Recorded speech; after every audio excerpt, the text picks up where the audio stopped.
हरे कृष्ण। ओम अज्ञानतिमिरान्धस्य ज्ञानाञ्जनशलाकया चक्षुरुन्मिलितं येन तस्मै श्रीगुरवे नमः। नमो विष्णुपदाय कृष्णप्रेष्ठाय भूतले श्रीमते भक्तिवेदान्त स्वामिनिति नामिने। नमस्ते सरस्वते देवे गौरवाणी प्रचारिणे निर्विशेष शून्यवादी पाश्चात्य देशतारिणे। हरे कृष्ण। तो ये पहला लेसन है भगवद गीता कोर्स के और ये आखिरी वीडियो है इस कोर्स पहला लेसन का, और जिसमें हम चर्चा कर रहे हैं भगवद गीता अध्ययन करने के पीछे हमारा सही सोच कैसे होना चाहिए। उसकी पहला भाग हमने पिछली वीडियो में चर्चा किए थे, और दो भावने जो हैं, दो पन्ने हैं, भावना की जो दो पन्ने हैं और रह गया। आज हम उसकी विचार करेंगे, चर्चा करेंगे। दूसरी भावना है योग्य विचारक बनना, निरपेक्ष भावना। निरपेक्ष होना इतना आसान नहीं है। आप सोचिए ना, मैं अगर आपको बताऊंगा कि आपके बारे में आप बोलिए, आप क्या कहोगे? कोई कहेगा कि मैं पुरुष हूं, कोई कहेगा मैं स्त्री हूं, कोई कहेगा मैं भारतीय हूं, कोई कहेगा मैं अमेरिकन हूं, कोई कहेगा मैं इंजीनियर हूं, तो कोई कहेगा मैं अध्यापक हूं।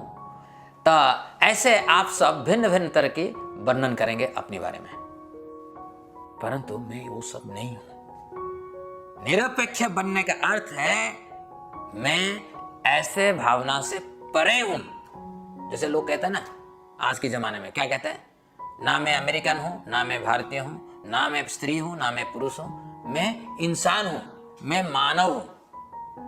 परंतु भगवद गीता इससे परे जाता है। क्या है? हम सब आत्मा हैं, भगवान की संतान हैं, दिव्य संतान हैं। तो ये जो निरपेक्ष भावना हमारे अंदर होना चाहिए, हम उसको कैसे अपना सकते हैं, ये दूसरी सोच है। भगवद गीता कोई भी आप ज्ञान लो, देखो जैसे कि कोई मैकेनिकल इंजीनियरिंग पढ़ता है, मैकेनिकल इंजीनियरिंग की परिवर्तन नहीं हो जाएगा अगर मैं स्त्री हूं कि पुरुष हूं, मैं अमेरिकन हूं, भारतीय हूं। मैकेनिकल इंजीनियरिंग जो ज्ञान है, वो ज्ञान परिवर्तन नहीं हो सकता है। और ये तो दिव्य ज्ञान है, भगवद गीता जो है दिव्य ज्ञान है। ये कैसे परिवर्तन हो जाएगा? ये परिवर्तन नहीं हो सकता है। एक योग्य विचारक श्रीमद् भगवद गीता से अमृत मंथन कर सकता है। गीता व्यक्ति को कुशल विचारक बनाता है। जो व्यक्ति तटस्थ रहकर कार्य करता है वो कुशल विचारक है।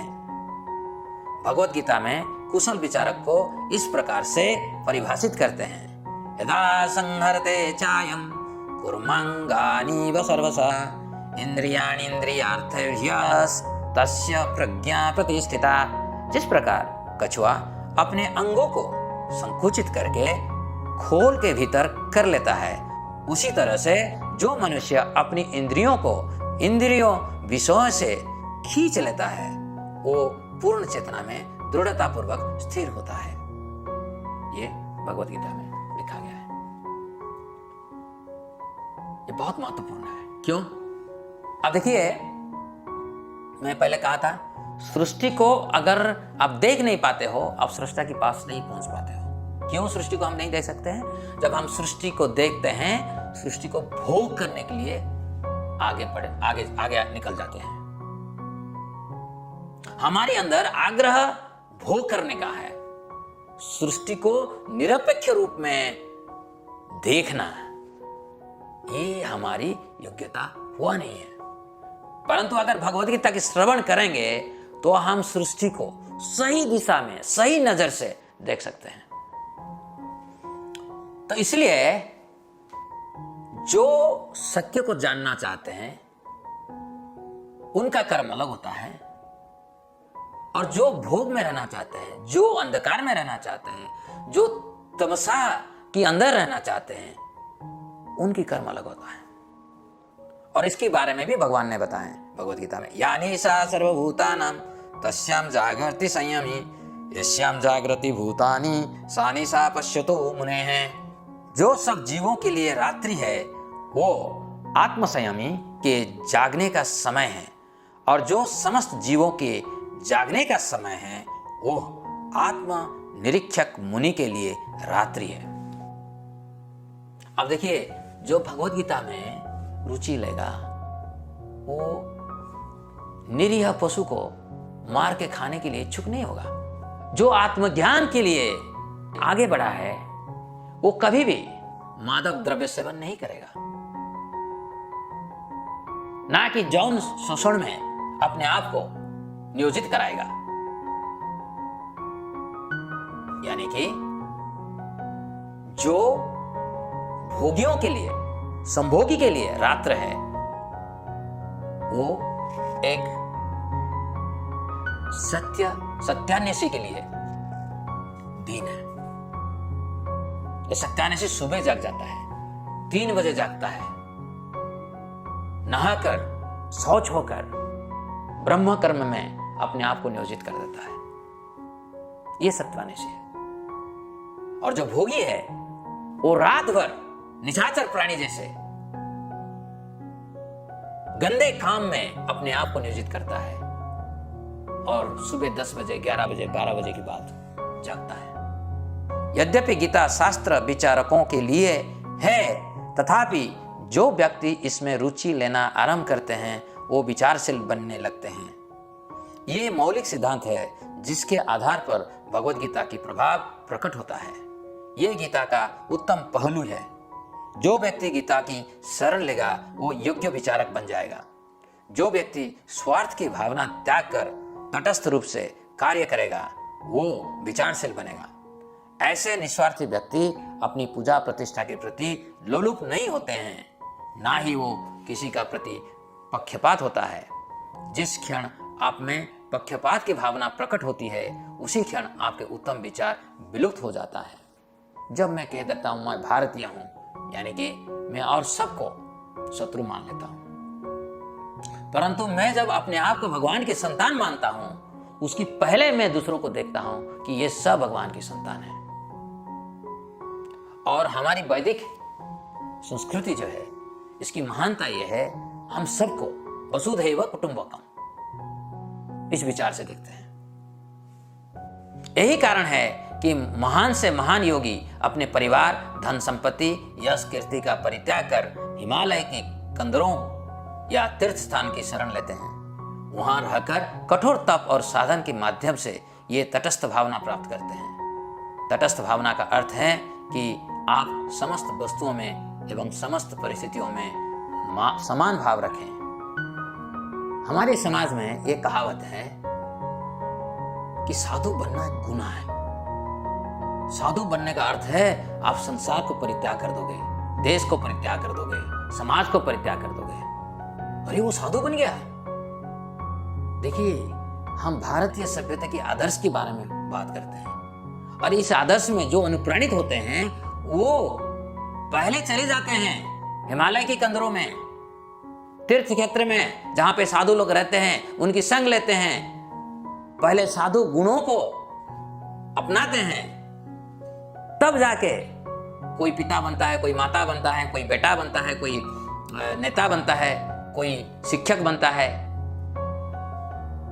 तो ये जो एक नजरिया है हमारी, अरे अरे अरे वो चला गया, साधु बन गया।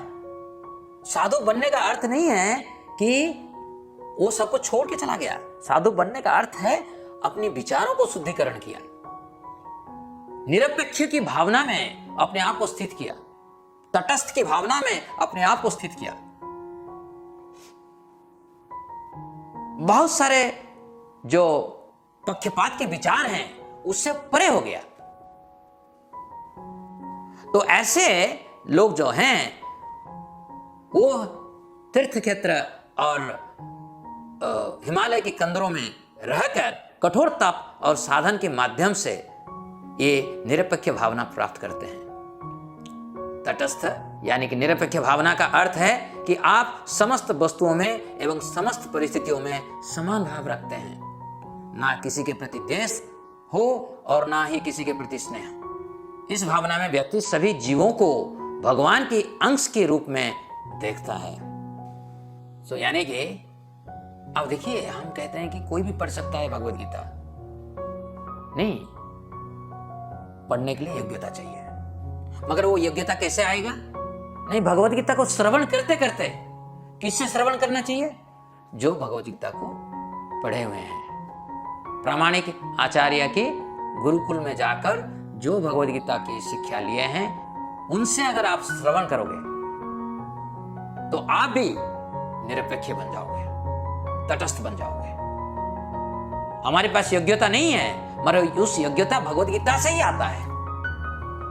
एक विचारशील व्यक्ति 1000 लोगों का मार्गदर्शन करने के लिए पर्याप्त है। यदि 7 अरबों की वर्तमान जनसंख्या का आंकड़ा लिया जाए तो 7 लाख उत्तम विचारकों की आवश्यकता होगी।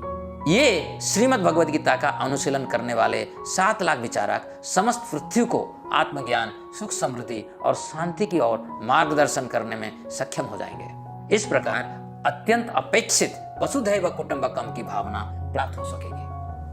और ये हमारा लक्ष्य है, भगवद गीता पाठशाला जो हम लोगों ने शुरू किया और जिससे हम प्रयास कर रहे हैं आप लोगों को पास भगवद गीता की ज्ञान हम पहुंचाए। इसकी लक्ष्य यही है कि हम 7 लाख जो भगवद गीता जानते हैं, भगवद गीता पठन करने के बाद ये निरपेक्ष स्थिति, तटस्थ स्थिति को प्राप्त कर चुके हैं, जो बाँच विचार नहीं करते हैं, जो ऊंच नीच नहीं देखते हैं, जिनके अंदर संभावना होता है, ऐसे व्यक्ति हमें चाहिए इस दुनिया में शांति के लिए। सबको शांति चाहिए, मगर शांति के लिए सबके अंदर भगवद गीता की ज्ञान भी होना चाहिए। वास्तविक समस्या यह है कि विश्व में योग्य विचारकों की कमी है। श्रील प्रभुपाद ने कहा है कि भारत के समस्त नगर ग्राम को गीता नगर बनाना आवश्यक है। इस हेतु भगवद गीता कोर्स के माध्यम से हम लोगों को गीता के विज्ञान में शिक्षित होने का अवसर प्रदान करते हैं। हमारा जो अंतर्राष्ट्रीय कृष्ण भवनामृत संघ है, उस संघ के पास एक फार्म कम्युनिटी है जिसको कहते हैं गीता नगरी। ये अमेरिका में है, परंतु प्रभुपाद जी गीता जयंती के अवसर पर कहे थे सबको, ये गांधी जी की भी मानना था कि भारत गीता नगरी बनना चाहिए।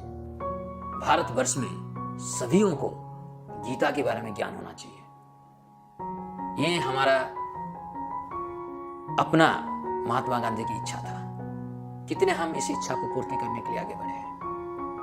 मैं चाहता हूं कि भारतवर्ष अगर गीता नगर बन जाएगा तो ये विश्व गुरु बन सकता है।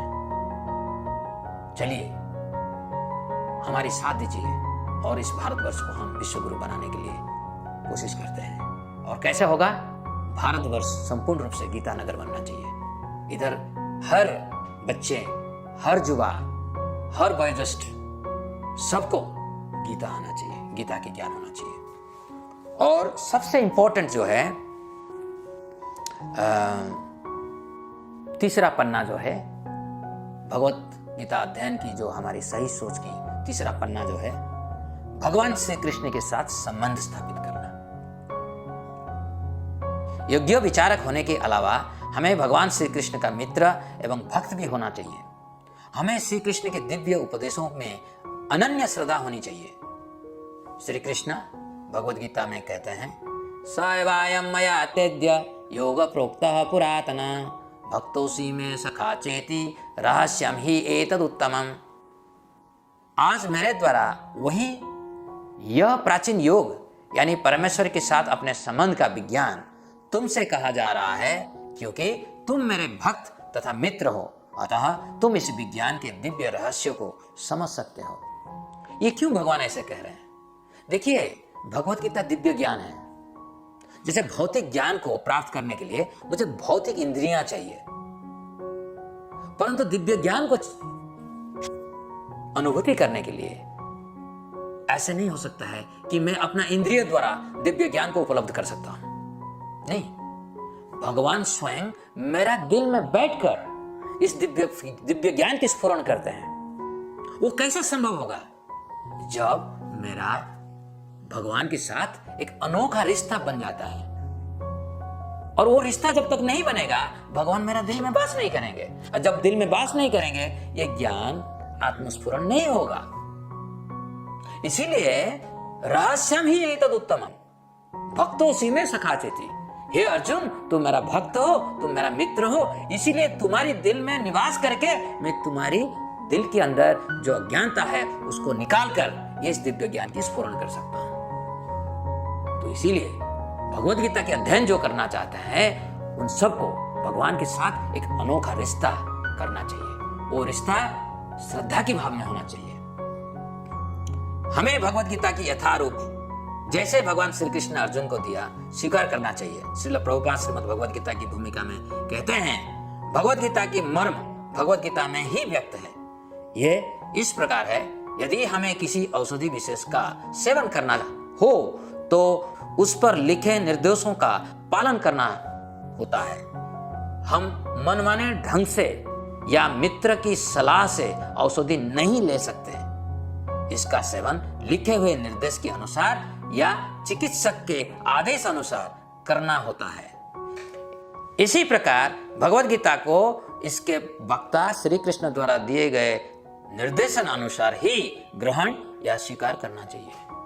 भगवान कृष्ण भगवद गीता में कहते हैं, मनमना भव मद्भक्त मधियाजी माम नमस्कुरु। भगवान कृष्ण कहते हैं, मेरा भक्त बनो, मुझे प्रणाम करो, मेरा भजन करो। परंतु हम भगवद गीता पढ़कर हमारी टिप्पणी देते हैं और भगवान जो कहते हैं उसको टाल देते हैं। ये गलत है। भगवान श्री कृष्ण हमारी निष्ठा और समर्पण के अनुसार हमारे हृदय में गीता ज्ञान का प्रकाश करते हैं। भगवान परमात्मा रूप में सबके हृदय में विराजमान है। जो व्यक्ति प्रामाणिक भक्त के मुख से गीता ज्ञान का श्रवण करता है, भगवान उसके हृदय में ज्ञान का प्रकाश करते हैं। भगवद गीता कोर्स के लिए हम कृष्ण कृपामूर्ति श्री श्रीमद ऐसी भक्तिवेदांत स्वामी श्रील प्रभुपाद द्वारा रचित भगवद गीता यथारूप का पाठ्य पुस्तक के रूप में प्रयोग करेंगे। प्रभुपाद की इस गीता ने लाखों लोगों के हृदय में ज्ञान की क्रांति लाई है। श्रील प्रभुपाद भगवद गीता की सम्यक उपयोग की जगह अपने स्वार्थ के लिए मात्र चयनित श्लोक का उपयोग करने वाले लोगों के विरुद्ध थे। भगवद गीता में कुल 700 श्लोक है और व्यक्ति को समस्त श्लोक की स्वीकार करना चाहिए। ठीक उसी प्रकार जैसे आप चिकित्सक के परामर्श और औषधि को स्वीकार करते हैं। इसीलिए हमें एक प्रामाणिक गुरु शिष्य परंपरा में आते हुए आचार्य से ये भगवद गीता को सीखना चाहिए और वो आचार्य कृष्ण भावनामृत होना चाहिए। जो कृष्ण भावनामृत नहीं है वो भगवद गीता को सिखा नहीं सकते। श्रील प्रभुपाद जी की ये जो पुस्तक है भगवद गीता मौलिक रूप में, इस पुस्तक से सारे विश्व में लाखों लाखों लोग प्रभावित हुए हैं और अपने जितने गंदे प्रवृत्ति था उसको त्याग देकर ये दिव्य प्रवृत्ति को अपनाए हैं। हमारी कृष्ण अंतरराष्ट्रीय कृष्ण भावनामृत में कोई मांसाहारी नहीं है, कोई मादक द्रव्य सेवन नहीं करते हैं। ये अपने आप को इतनी संयम में रखते हैं ताकि यौन शोषण जैसे गणित प्रवृत्ति से दूर से रहते हैं और द्यूत क्रीड़ा जैसे भ्रष्टाचारी भावना से भी मुक्त रहते हैं। और ये जरूरी है। कोई भी नहीं, मैं ऐसे नहीं कह सकता कि मैं स्मोकिंग करूंगा और भगवद गीता पढ़ा सकता हूं। आजकल की विद्यालय में लोग बहुत बहुत बुरे प्रवृत्ति में रहते हैं फिर भी शिक्षक बन जाते हैं। ये गलत है। श्रीमद् भगवद गीता जो हम अभी पठन करने के लिए जा रहे हैं, मैं इसकी विषय वस्तु के ऊपर थोड़ा सा चर्चा करके इस चर्चा को हम विराम देंगे। चर्चा की विषय वस्तु है श्रीमद् भगवद गीता में क्या क्या है, ये आपके मन में आ सकता है कि नहीं। भगवद गीता 5 विषयों को संबोधित करती है। ईश्वर यानी कि गॉड, जीव एटॉमिक सोल, प्रकृति मटेरियल नेचर, काल टाइम, कर्म। इस 5 विषयों में भगवान श्री कृष्ण कर्म के संबंध में विस्तृत वर्णन करते हैं। ये नहीं कि भगवान कृष्ण भगवान के बारे में नहीं बोलते हैं, कृष्ण अपने बारे में बहुत ज्यादा बोले हैं, मगर वो हमारी कर्म का एक अंग हो जाता है। क्योंकि जब हमारे अंदर ये भावना हो जाती है कि कृष्ण ही परम सत्य है, वो सब कुछ कराते हैं, मैं सिर्फ निमित्त हूँ, तो मेरा कर्म जो है योग में परिवर्तन हो जाता है। इसीलिए भगवद गीता की हर अध्याय जो है योग है। अर्जुन विषाद योगा, सांख्य योगा, कर्म योगा, ज्ञान योग, कर्म संन्यास योग, ध्यान योग, ऐसे सब योग है। योग का अर्थ है हम कर्म ऐसे करें हमारी नाता भगवान से बढ़े। कर्म का अर्थ है वो कर्तव्य जो हमें अंधकार से मुक्त कर प्रकाश की ओर ले जाता है। इस प्रकार भगवान कर्म योग, ज्ञान योग, ध्यान योग और भक्ति योग के माध्यम से कर्तव्यों का प्रावधान करते हैं। योग का तात्विक अर्थ है भगवान से संबंध स्थापित करना। अतः भगवद गीता में निहित कर्मों के माध्यम से भगवान से संबंध स्थापित करने की प्रणाली बताई गई है। यदि आप कुछ ऐसा कार्य कर रहे हैं जिसका संबंध किंचित भी भगवान से नहीं है, तो वो कार्य श्रम मात्र ऊर्जा की क्षय है। अतः हमें गीता में विहित प्रणाली से संबंध होना आवश्यक है। समस्त योग में भक्ति योग सर्वश्रेष्ठ है। इस विषय की चर्चा हम भविष्य की अध्याय में करेंगे। यानी कि बहुत सारे योग भगवद गीता में भगवान कृष्ण ने कहा है, और उस सब योग में सबसे भव्य योग है भक्ति योग। और भक्ति से हम भगवान को सिर्फ जान सकते हैं। कृष्ण भगवान भगवद गीता में कहते हैं, भक्त्या माम अभिजानाति यावन् चास्मि तत्त्वतः। तो भक्त्या माम अभिजानाति, हम भगवान को भक्ति से ही जान सकते हैं। और ये भगवान क्या है, इसकी परिभाषा क्या है? विष्णु पुराण में पराशर मुनि ने भगवान की सम्यक परिभाषा दी है। ये कहते हैं कि भगवान वो है जो निम्नलिखित 6 ऐश्वर्य से पूर्ण है: संपूर्ण सौंदर्य, संपूर्ण शक्ति, संपूर्ण ज्ञान, संपूर्ण यश, संपूर्ण संपत्ति, संपूर्ण वैराग्य। ये संपूर्ण क्या होता है? जैसे कि मैं कह सकता हूं मेरा पास 10 लाख है, आप कह सकते हैं मेरा पास 1 करोड़ है, और कोई कह सकता है कि मेरा पास 1 अरब है, परंतु कोई नहीं कह सकता है मेरा पास सब कुछ है। और कृष्ण भगवान भगवद गीता में कहते हैं, अहम सर्वस्य प्रभुवो मतः सर्वं प्रवर्तते। भगवान कृष्ण कहते हैं कि ये जितने सारे हैं, जो भी हम देख सकते हैं और जो देख नहीं सकते हैं, सब कुछ उनका है। यह भगवान का स्वरूप है। और भगवद गीता का उद्देश्य ऐसे भगवान से संपूर्ण संबंध स्थापित करना है। भक्ति योग इस उद्देश्य को प्राप्त करने का माध्यम है। भक्ति योग से भगवान जैसे अनंत व्यक्ति, भगवान जैसे परम सत्य, भगवान जैसे दिव्य पुरुष, पुरुषोत्तम, उनकी साथ हम नाता रख सकते हैं। हमारे संपर्क हो सकता है।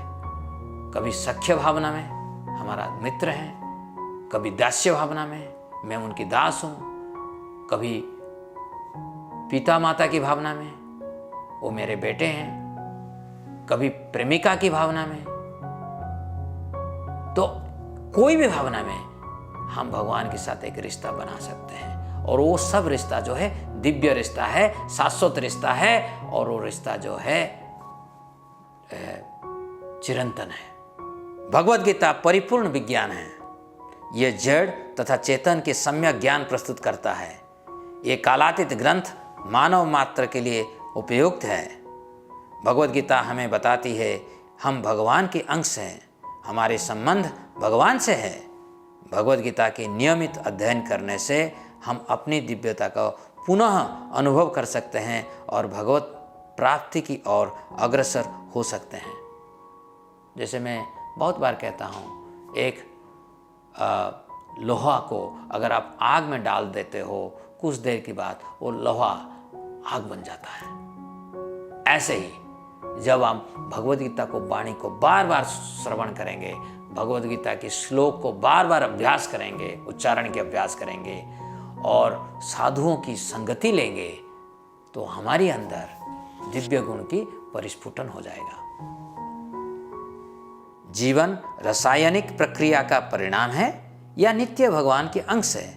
इस विषय के संबंध में वैज्ञानिक वर्ग और आध्यात्मिक वर्ग में निरंतर मतभेद बना रहता है। भगवद गीता जीव की नित्यता एवं आध्यात्मिकता का समर्थन करती है और हम अपने अनुभव से ये जानते हैं कि पदार्थ जीव से उत्पन्न होता है और जीव पर निर्भर रहता है, ना कि इसका विपरीत। मैं पिछले 25 वर्ष से ज़्यादा बड़े बड़े यूनिवर्सिटी में पढ़ाया हूँ।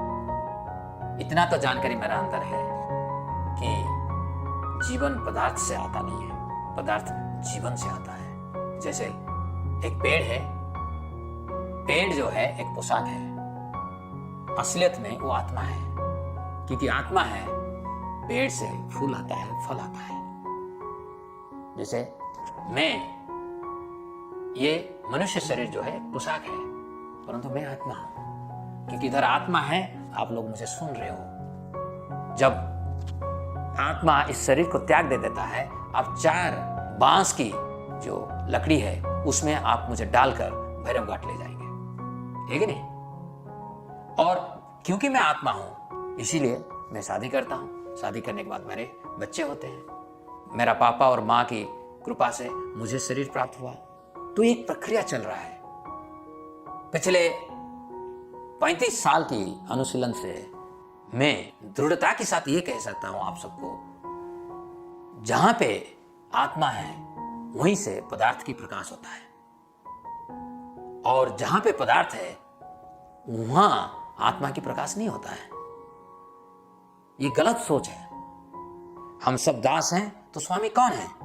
गीता स्पष्टता पूर्वक कहती है कि भगवान श्री कृष्ण ही सबके स्वामी हैं। ये विभिन्न परंपराओं में अलग अलग नामों से भी जाने जाते हैं, जैसे अल्लाह, यहोवा, गॉड इत्यादि। प्रत्येक व्यक्ति अच्छे संबंधों की अभिलाषा रखता है, परंतु संसार के सारे संबंध अस्थायी है, जो अंततः दुख ही देते हैं। भगवत गीता शुद्ध, सुखद और शाश्वत संबंध एवं आश्रय प्रदान करता है। जब भक्ति योग के माध्यम से हम भगवान श्री कृष्ण से अपने दिव्य संबंध स्थापित करते हैं, तब हमारे संसार के संबंधों में भी अलौकिकता आती है। जब मैं भक्ति योग अभ्यास करता हूँ, भगवान से मेरा नाता जोड़ता हूँ, तो मैं एक अच्छा पिता बन सकता हूँ, अच्छा माता बन सकती हूँ, अच्छा शिक्षक बन सकता हूँ, अच्छा छात्र बन सकता हूँ। कोई नहीं कहता है कि हमारी जो कौलिक प्रवृत्ति है, हमारे स्वभाव के अनुसार जो हमारी कर्तव्य है, उसको त्याग देने के लिए। भगवत गीता ये नहीं कहता है, जैसे कि अर्जुन अपना युद्ध क्षत्रिय धर्म को त्याग करने के लिए सोच रहे थे। भगवत गीता में भगवान कृष्ण अर्जुन को कहते हैं ये गलत है, ये जगत क्षण भंगुर है। भगवान, भगवत धाम और भगवत भक्ति ही नित्य है। स्वामित्व की भावना तथा भोग की इच्छा ही हमें इस संसार में बांध कर रखती है। कल्पना कीजिए कि आपने एक रोबोट का निर्माण किया है, तो आप यही चाहेंगे कि रोबोट आपके निर्देशन का पूर्ण रूप से पालन करे, रोबोट आपसे विद्रोह करे, ये आप कदापि नहीं चाहेंगे। यही एक मनुष्य और भगवान में भेद है। भगवान समस्त जीवों की स्तोत्र हैं, कारण है, तथापि जीवों को कर्म करने की पूर्ण स्वतंत्रता दी है। यह जीव पर निर्भर करता है कि वो इस स्वतंत्रता का उपयोग कैसे करता है। यदि जीव भगवान द्वारा निर्दिष्ट उपदेशों का पालन करता है, तो वो भगवान के साथ आनंद युक्त संबंध स्थापित कर सकता है, और यदि जीव भगवान का विरोध करता है, तो अंततः उसका जीवन दुखमय होता है। ये सच है। हम अगर भगवान को अपने दिल में बिठाते हैं, हम हर समय आनंदमय रहेंगे। ऐसे कभी भी ऐसे वक्त नहीं आएगा अरे क्या होने वाला है, कुछ होने नहीं होएगा। जब मैं भगवान के साथ हूं, वो इतनी अनंत है, इतनी संपूर्ण है, कुछ होने वाला नहीं है, कुछ भी बिगाड़ने वाला नहीं है। जो भगवान के संसार में रहता है, उसके लिए कोई दुख के कारण नहीं है। जो भगवान से अलग हो जाता है, उसको लगता है अरे ग्लोबल वार्मिंग आ गया, अरे भूखमरी आ जाएगा, अरे संसार निपात हो जाएगा। इस तरह की जो संशय आ जाता है मन में, ये संशय आता है क्योंकि हम भगवान से दूर चले गए हैं। इस प्रकार भगवत गीता की कालातीत विज्ञान जीवन के अनेक कठिन प्रश्नों का समाधान करती है। अतः हमें आशा है कि आप सब इस कोर्स का आनंद उठाएंगे। मैं आश्वासन देता हूं कि आपका समय सार्थक होगा। हरे कृष्णा।